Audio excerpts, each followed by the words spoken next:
zmerno kri. Vse presrane zgledamo. A se res tako bojimo policije, ali kaj?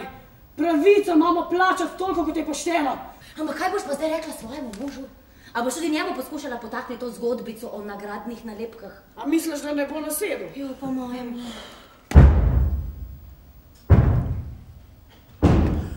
Odrekam, Giovanni prihaja!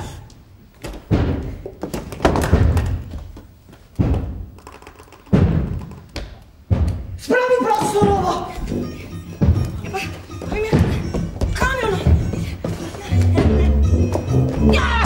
Kam naj jo spravim?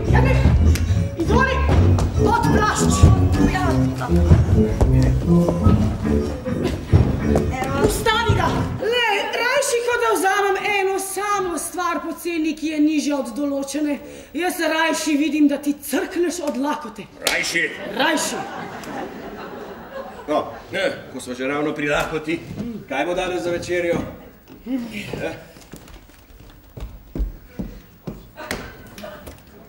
Tole!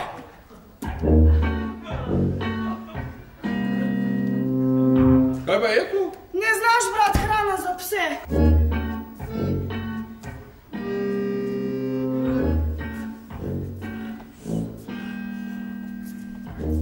Najprej naredite vse, da crknemo od lakote, potem se pridete sem pa še norca delati, ne? Glejte, kaj moram jesti. Hrano za pse. Kaj?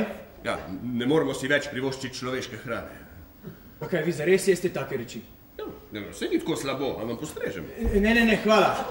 Pred rednimi obroki ponavadi ne bruham. Vam je pa res težko. Ja. Ampak jaz vas čisto razumem. Ti boš misliti, en inšpektor je hotel pretipati trebuh.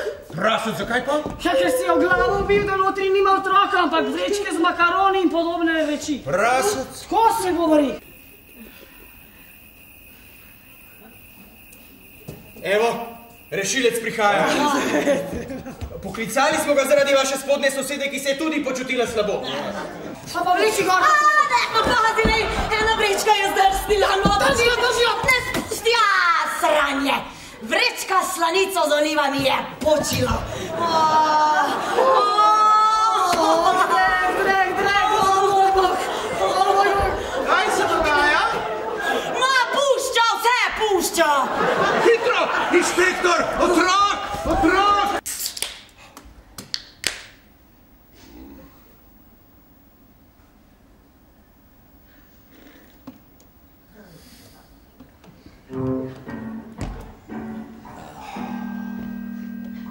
Čakaj, zdi se mi, da so šli na tisto, kako se reče, ginekološko kliniko.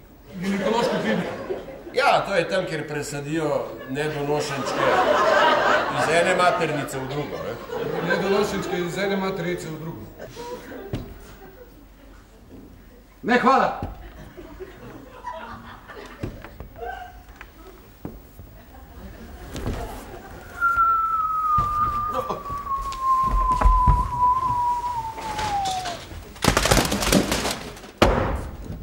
Prosim, sedi. No, zdaj ti bom pa nekaj razložil, nekaj v zvezi s programskimi izhodišči sindikata, žrtvovanjem in mobilnostjo delovne sile. Od jutri smo vsi na čakanju.